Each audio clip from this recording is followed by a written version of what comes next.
Hello everyone, এটা ছিল 3 সেপ্টেম্বরে বিকালের দিকে। তা আমরা একটু রেস্ট নিয়ে ব্যাগপত্র গুছিয়ে বেরিয়ে পড়লাম। তারপরে দেখছি হঠাৎ করে খুব বৃষ্টি পড়ছে এখানে, আর যা গরমটাই ছিল। এই বৃষ্টিতে অবশ্য কিছুই ঠান্ডা হয়নি, কিন্তু যাই হোক, যখন বেরোবো তখন তো দেখছি বৃষ্টি। আর ভালো করে চেক করে নিচ্ছিলাম যে কিছু ফেলে যাচ্ছি না তো। তারপরে একটা রিক্সা করে নিলাম আর আমরা চললাম এবার আমাদের স্টেশনের দিকে। আর যা গরম ছিল, আমার মুখ চোখের অবস্থা দেখেই বুঝতে পারছো। তারপরেই চলে আসলাম স্টেশনের কাছে। তারপর ট্রেনটাই ছিল আমাদের 6টা, তাই জন্য আমরা একটু লাউঞ্জে ঢুকেছিলাম। লাউঞ্জে একটু রেস্ট নিচ্ছিলাম। তাই এখানে ছিল পার হেড 99 টাকা রুপিস করে, মানে 99 টাকা করে। তাই সেখানে ভিতরে ঢুকে খাবার দাবার আর মানে ফ্রি ওয়াইফাই সবই ছিল। কেউ যদি রেস্ট নিতে চায় 1 ঘন্টার মানে পার হেড 100 টাকা করে পড়ছে, মানে ওই 99 যাকে বল। তা যা ভালোই ছিল। আমাদের ট্রেন ছিল, আমরা 1 ঘন্টা আগেই যেহেতু পৌঁছে গেছিলাম, তাই জন্য ভিতরটা ঢুকে একটু ভালো করে বসে রেস্ট নিচ্ছিলাম। আর বাইরেটা প্রচণ্ডই গরম ছিল। আর আমি তো গিয়ে থেকেই খাটি বলছিলাম চলো চলো ওদের সঙ্গে একটু দেখা করি, কিন্তু আমার বর্মশাই ঢুকে এখানেই বসে পড়লো। আর সত্যি জায়গাটা খুব ভালো ছিল, চারিদিকে এত সুন্দর পেন্টিং, এত সুন্দর তারপরেই আমাদের ওই ফ্রিতে একটু করে কফি আর বিস্কিট দিয়ে গেল। আর যদি কেউ হালকা টালকা খেতেও চাও, এখানে সব কিছু মেনু কার্ডও আছে, মেনুও আছে, খেতে পারো। কিন্তু আমার আলাদা টাইমও ছিল না, আর পেটটাও অবশ্য একটু ভরা ছিল, সেই জন্য আর কিছু খাইনি।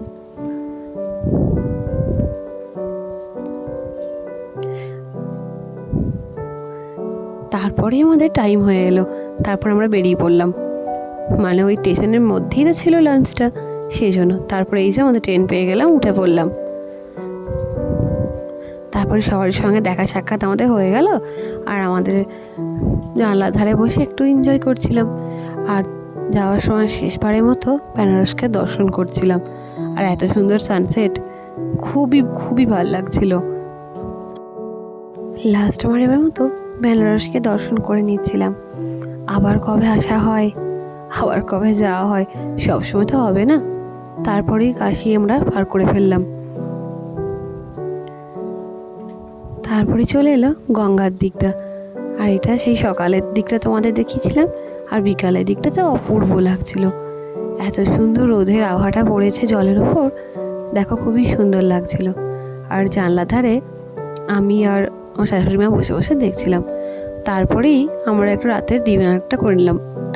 টাইম হয়ে গেল, বলছে এইখানে সবাই বসে আছি আমরা। আর এই খাবার দাবারগুলো ওই যে বলেছিলাম না, সে একজন ছিল দাদা, তার বউ বানিয়ে দিয়েছে। দিদির হাতে রান্না কিন্তু খুবই ভালো ছিল। তাই খাওয়া দাওয়া করে শুয়ে পড়লাম টুক করে। ঘুমিয়ে পড়ার পর ভোরের দিকটা উঠলাম। আর রাতে তো আমি ওপরে শুয়েছিলাম। আর এই দেখো সকালবেলা 5টা বাজছে, তখন দুর্গাপুরের কাছাকাছি। আর আমি আর বর্মশাই আমার বাপির সঙ্গে দেখা করার জন্য চলে এলাম গেটের কাছে। বাপিকে দেখে খুব ভালো লাগছিল, আনন্দ লাগছিল।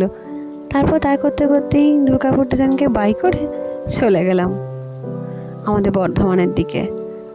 আবার কবে দেখা হয়, আবার কবে যাওয়া হয়, তাই পর্যন্তই। আর তখনও ট্রেনের কেউ ওঠেনি। আমাদের নামার টাইমই ছিল 6টা। তারপরে এই পুচকুটার সঙ্গে একটা গল্প করে নিয়েছিলাম লাস্টবারের মতো, আবার কবে দেখা হয় জানো ওর সাথে। তারপর ট্রেন থেকে নেমে পড়লাম। তারপর ওদের সঙ্গে টাটা বাই বাই করে চললাম। ততক্ষণ তোমরা খুব ভালো থেকো, আবার কোনো নতুন ভিডিও নিয়ে চলে আসবো।